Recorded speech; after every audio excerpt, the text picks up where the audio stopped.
Baruch atah asherah anan melecha ha'olam asher kiddushani mitzvotav v'tzivani lehitatif latzitzit.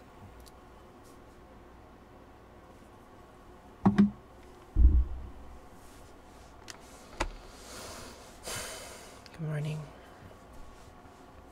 Take a deep breath in and then exhale with a tone.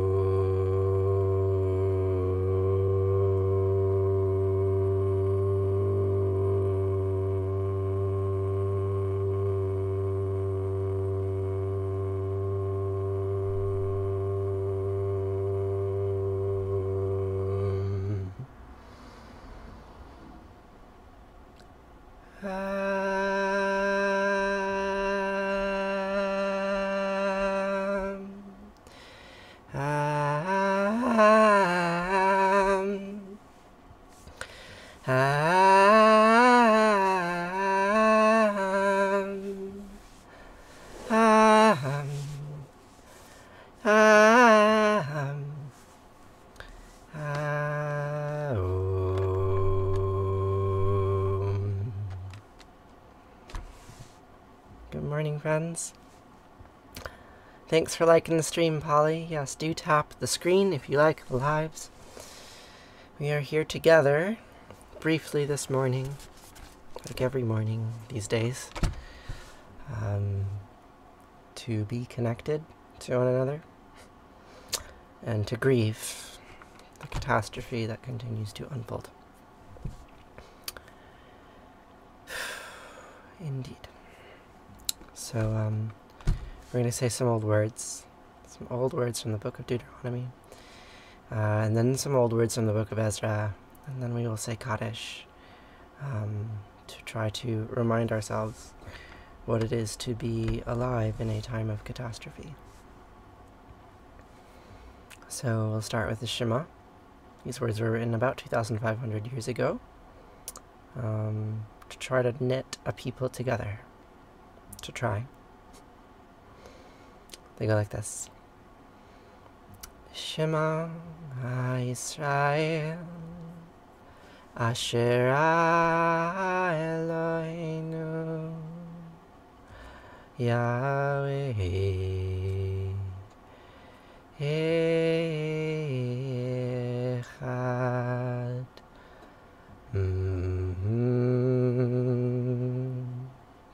B, we'll get to that prayer at the end, but thank you. Shema Yisrael Yahweh Eloheinu Yahweh Echad. Listen, Israel, Yahweh and Eloheinu Yahweh Echad. Yahweh Allah Echad. You might call it Adonai, you might call it Allah. It's the same God. One God. All is one.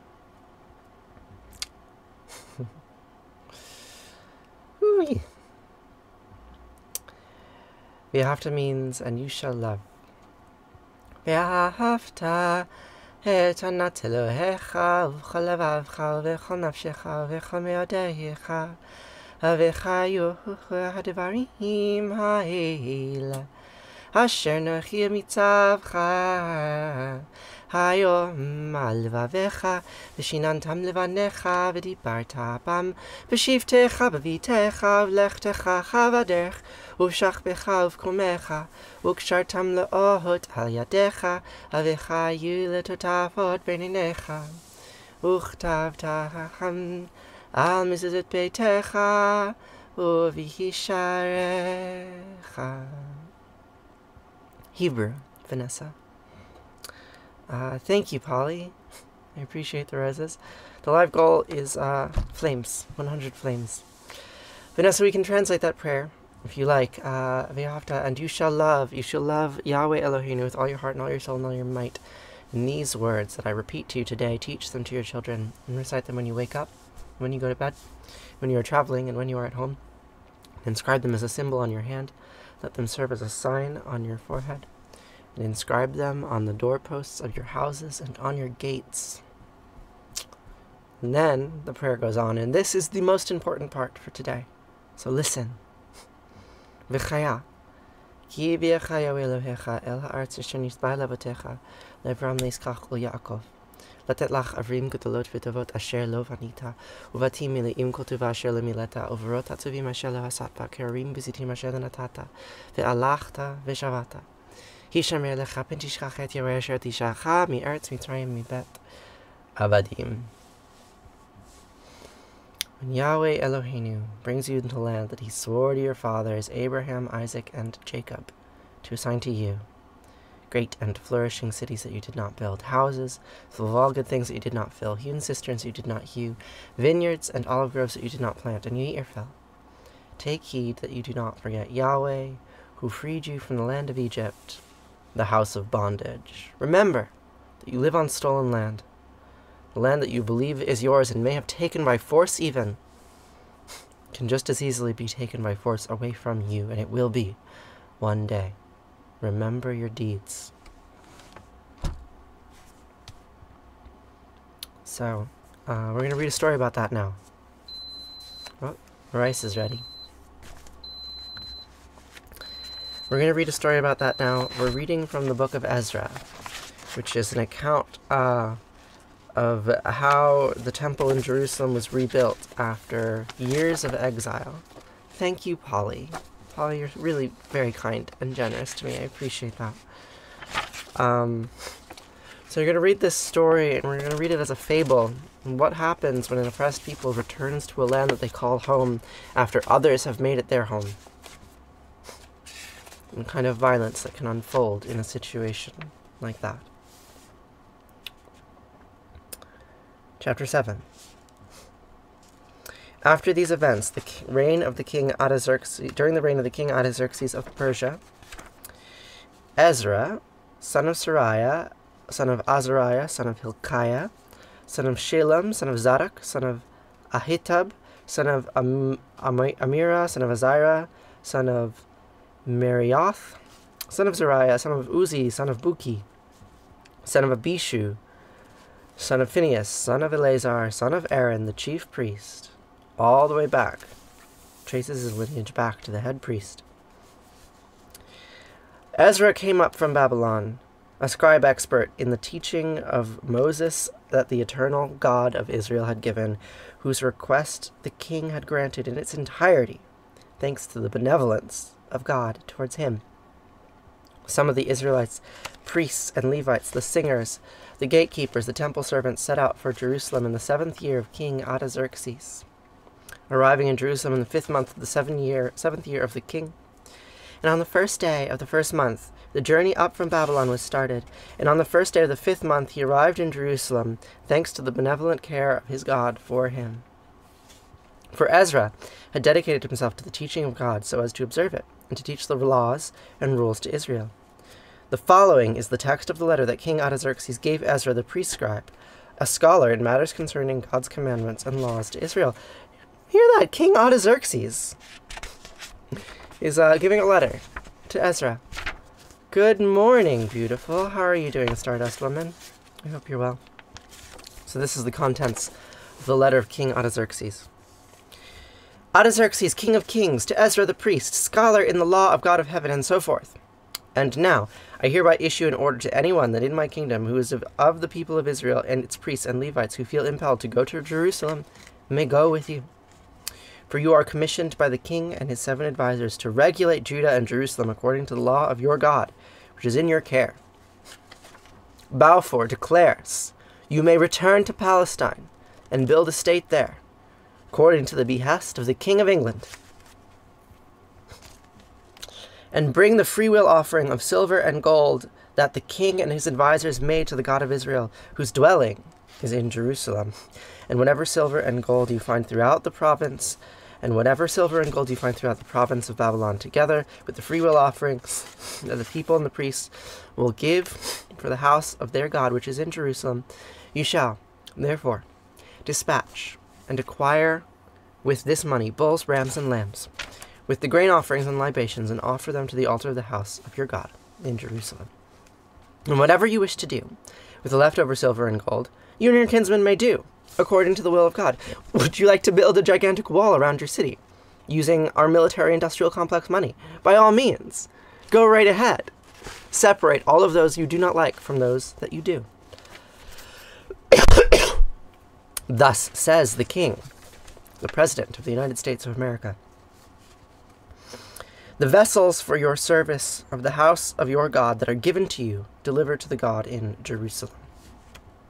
And any other needs of the house of your God that falls to you to supply, do so from the royal treasury. We will give you unlimited tax dollars to rebuild your walls and to build your temple.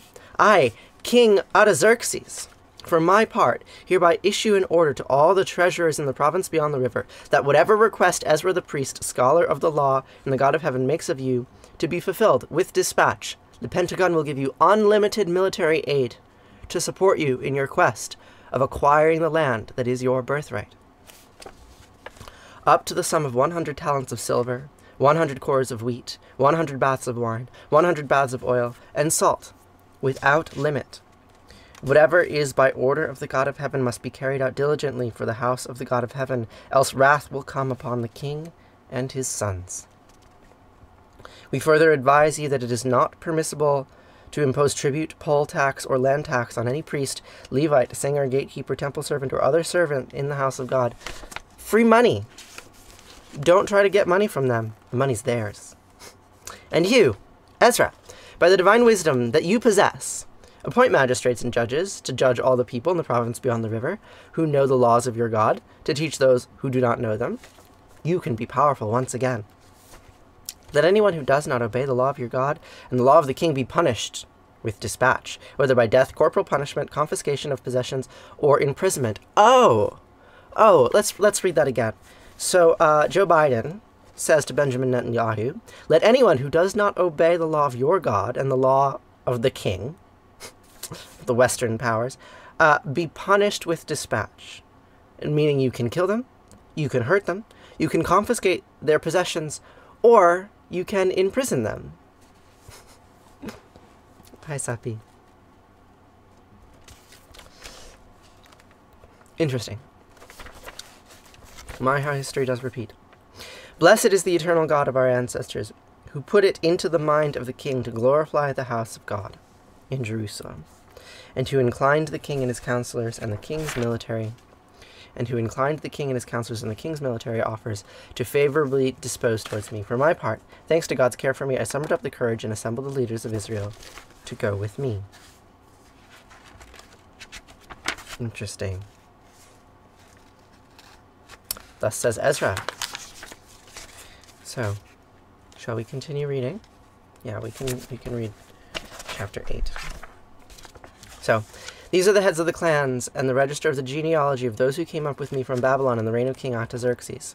So then we have a number of names. The sons of Phinehas, Gershom, and the sons of Ithmar, Daniel, and the sons of Zechariah, through whose genealogy 150 males were registered. We can go on. I'm going to skim these parts because, it's just a list of genealogy.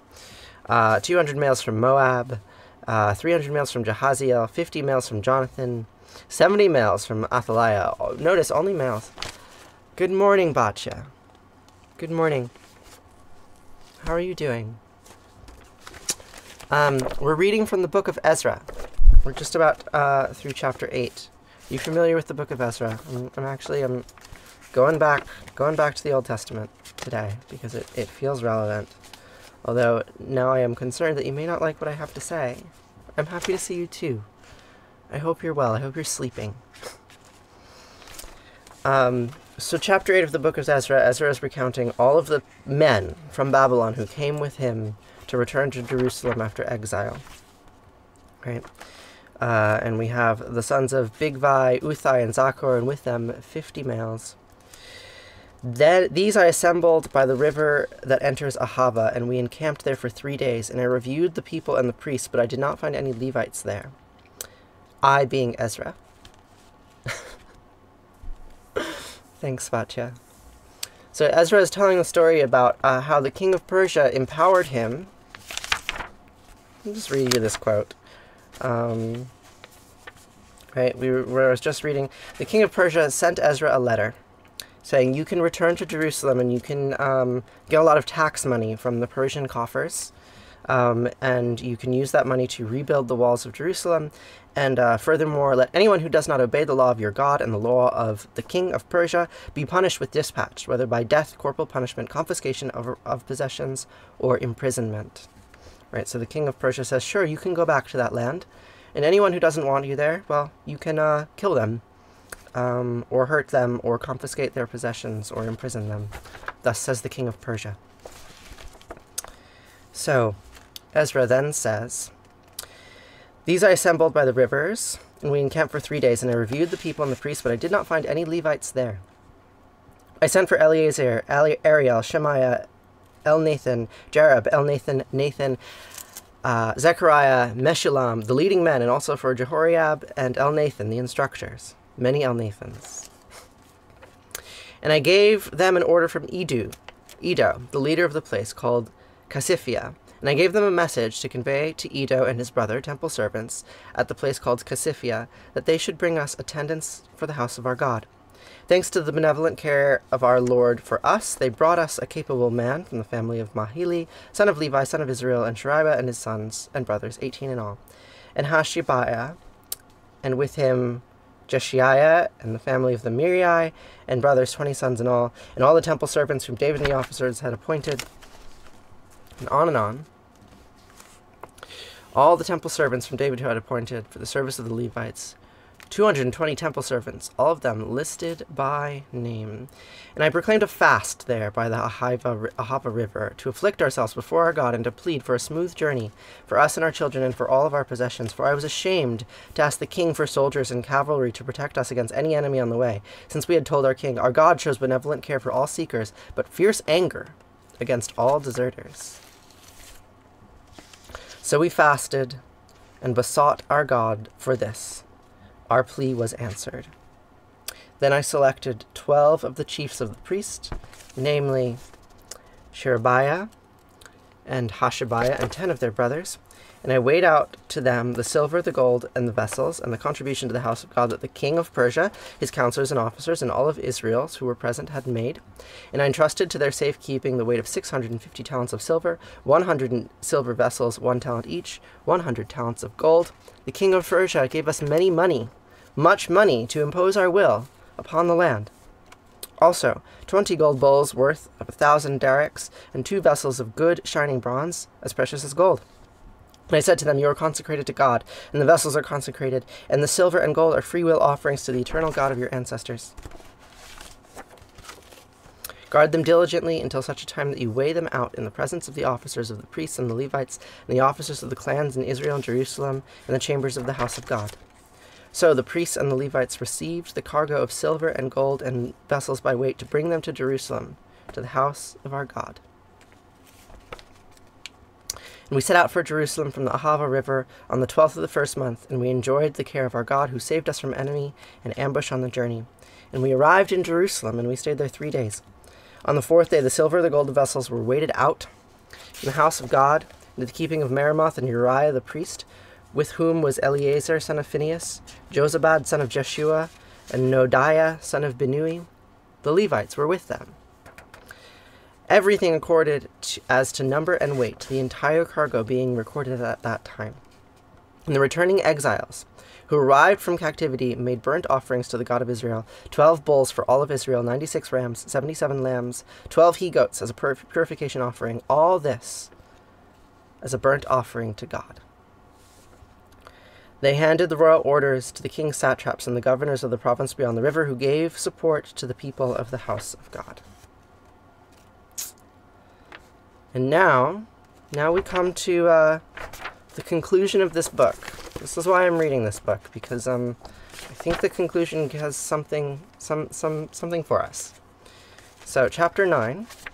After Ezra and all the Babylonian exiles return to Jerusalem with the wealth of the empire who won the previous war, right? The empire says, sure, you can go back there. You can rebuild your walls. Here's money to do it. When this was over, the officers approached me, saying, the people of Israel and the priests and Levites have not separated themselves from the people of the land, whose abhorrent practices are like those of the Canaanites, the Hittites, the Perizzites, the Jebusites, the Ammonites, the Moabites, the Egyptians, and the Amorites. The people of Israel who we have found living in the land have not separated themselves from us. They've not separated themselves from those who abhorrent practices are like those of the Canaanites. They have bad practices. They've been here for a long time, and their practices are not like ours, and we've been intermingling with them, and it is bad. They've taken their daughters as wives for themselves and for their sons, so that the holy seed, their holy seed, has become intermingled with the peoples of the land, and its offices and prefects have taken the lead in this trespass. They've intermingled themselves. They have limited their blood purity, and they've spread it with all of those natives. Dear me. When I heard this, I rent my garment and robe. I tore out my hair and beard. I sat desolate. Ezra wants to make sure that the Jews remain separate from everyone else, genetically separate. Around me gathered all who were concerned over the words of the God of Israel, because of the returning exiles' trespass, while I sat desolate until the evening offering. At that time of the evening offering, I ended my self-affliction, still in my torn garment and robe. I got down on my knees and spread out my hands to the eternal my God, and said, O my God, I too am ashamed and mortified to lift my face to you, O my God, for the iniquities are overwhelming, and our guilt has grown high as heaven. From the time of our ancestors to this very day we have been deep in guilt. Because of our iniquities, we, our kings, and our priests have been handed over to foreign kings, to the sword, to captivity, to pillage, to humiliation, and now, as is now the case.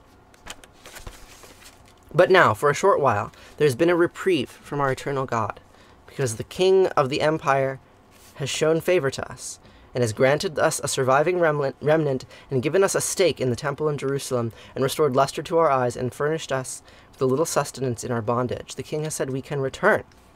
For slaves we are, even though in our bondage God has not forsaken us, but has disposed the king of Persia favorably towards us, to furnish us with sustenance, and to raise again the house of our God, repairing its ruins, and giving us a hold in Judah and in Jerusalem.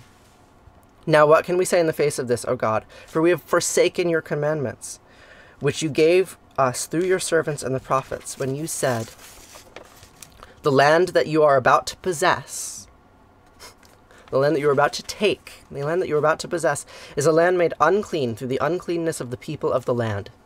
It's an unclean land because there are people who are not like you in it.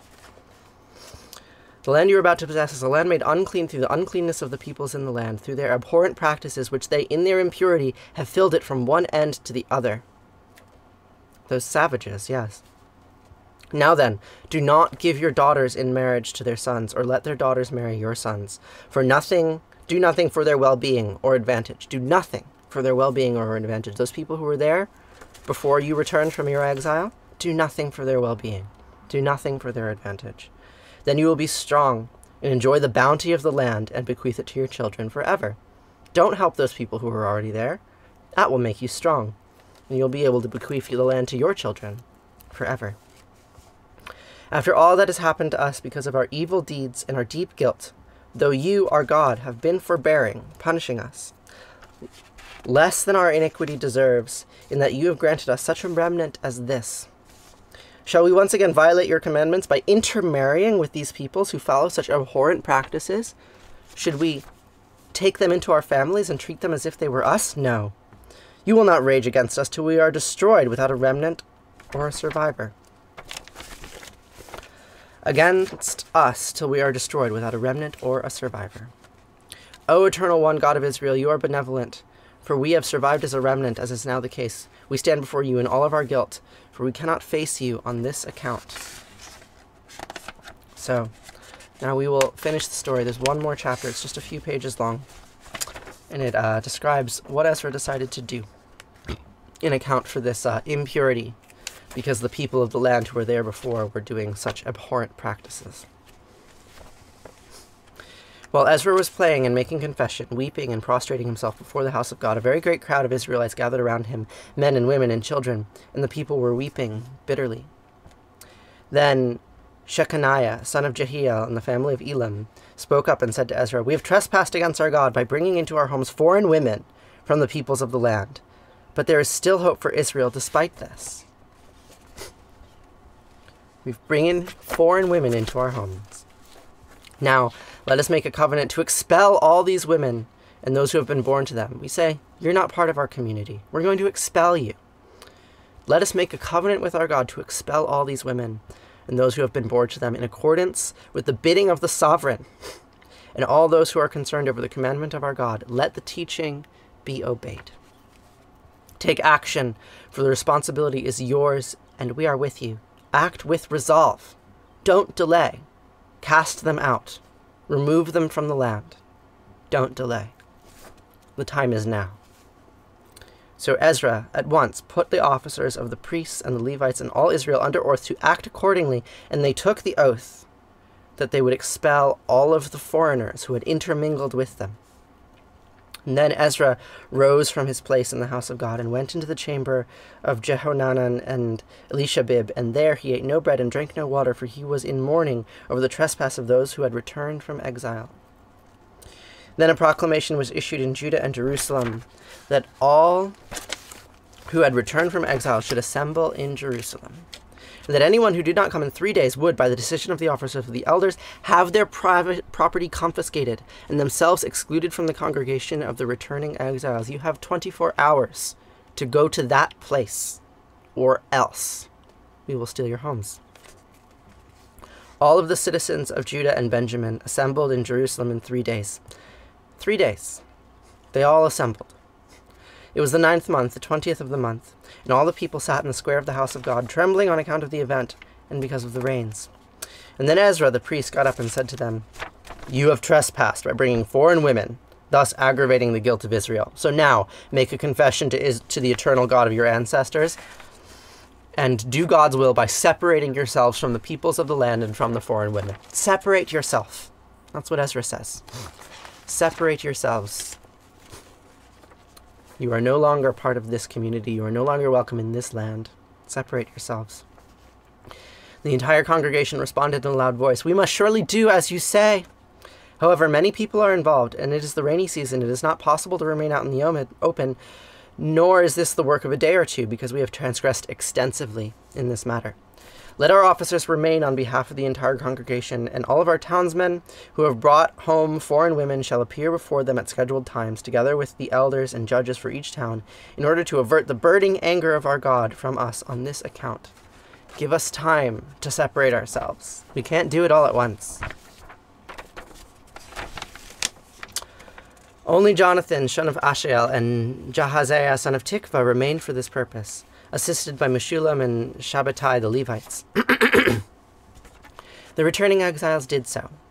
Ezra the priest and certain chiefs of the ancestral clans, all listed by names, sequestered themselves from the first day of the 10th month to study the matter. By the first day of the first month they were done with all the men who had brought home foreign women. Among the priestly families who were found to have brought foreign women were Jeshua son of Jozadak and his brothers Messiah, Eleazar, Jarib, Gedaliah. And they gave their word to expel their wives, because their wives came from foreign stock. Expel them from the nation. And they gave their words to expel their wives, acknowledging their guilt, offering a ram from a flock to expatriate it. And of the sons of Immer and Hanai, and the sons of Hiram and Maaseiah, and the sons of Pashur and Elohai, and of the Levites, Josabad and Shimei and Keliah, and of the singers, Elishabib, of the gatekeepers, Shallum, of the Israelites, the sons of Parosh. And on, many sons decreed that they would separate themselves from their foreign wives in order to maintain the purity of their blood. Bani, Banui, Shimei, Shelmiah, Nathan, Adiah, the sons of Nebo, all these had married foreign women, among whom some women had borne children. And that is the end of the book of Ezra. Are y'all still here?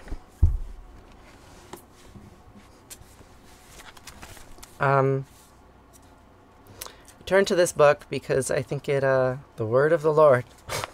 Indeed, Drew. I think it says something about current events, right?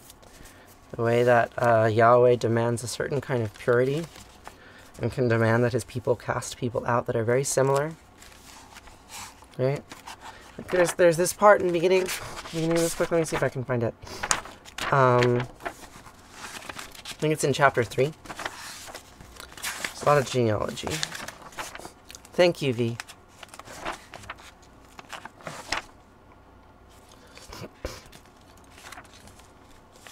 Bachi, are you still here? Did you go? Did I scare you away? I probably scared you away.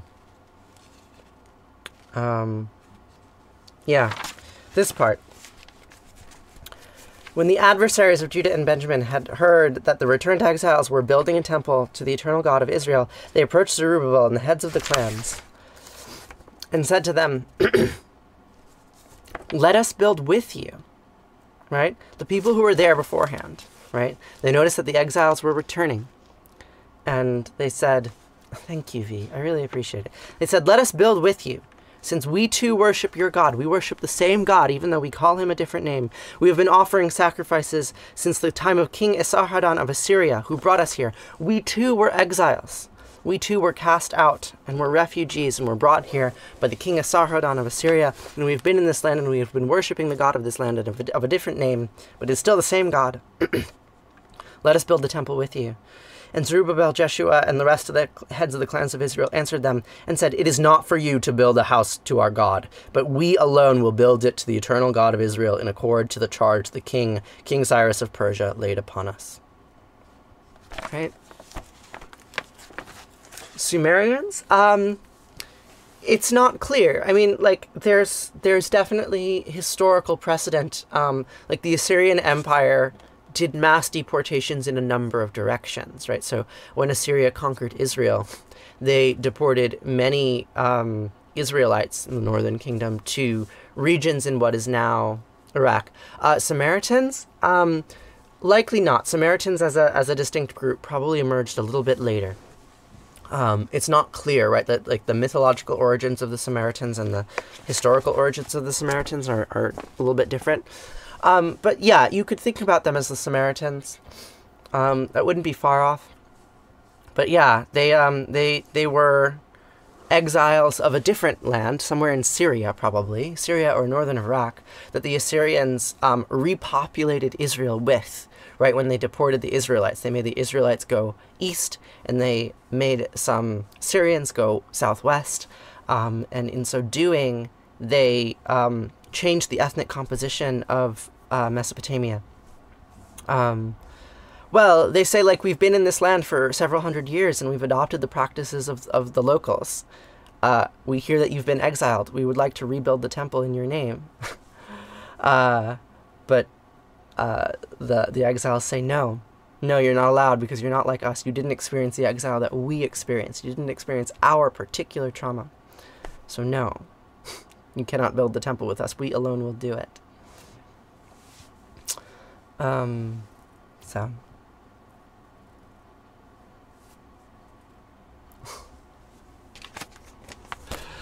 Yeah, Blue Bond, doesn't it? Doesn't it? That's why I'm reading the book. Because I think there are things in this book that we ought to look at and wonder what power they have or what power they should have. So, now that concludes the book of Ezra. And we will conclude our stream with a Kaddish for Gaza. Kaddish for all those people. Quote of all the children are children, and people don't believe this, have no morals. You're welcome, Blue Bond. Thank you for this space.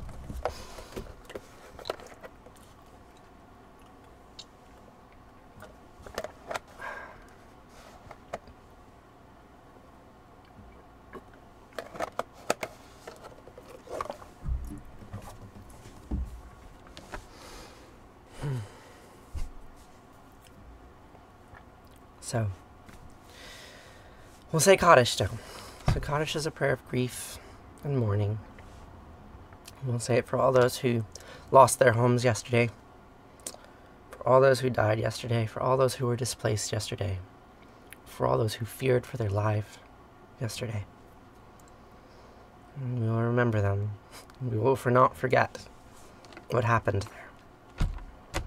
And we will continue to say never again until it never happens again. Which might be for a long time. So, for the last 2,500 years, my ancestors have said these words in response to death. And we will say them again. One more time. For Gaza. Yitgadal v'yitgadash Shema Rabbah. B'yalma divrach yutei v'yamlich malchutei. B'chayachon v'yomechon v'chayedi kol beit Yisrael. B'galav v'zman kariv v'yamru. Amen. Yehi Shema Rabbah mev'arach li'alam almei almaya. Yitbarach v'yishtabach v'yitba'ar v'yirmam v'yitnaseh v'yitadar v'yitaleh v'yitalal Shema d'kudesha b'rechu. Leila min kol birchata v'shirata tush b'chata v'nechemata. D'yamiran b'yalma v'yamru. Amen. Yehi Shlama Rabbah min Shemaya v'chayim aleinu v'yachol Yisrael v'imru amin. Oseh shalom v'imramav huya aseh shalom aleinu v'yachol Yisrael v'imru amin. Oseh shalom v'imramav huya aseh shalom aleinu v'yachol Yisrael v'imru v'imru amin.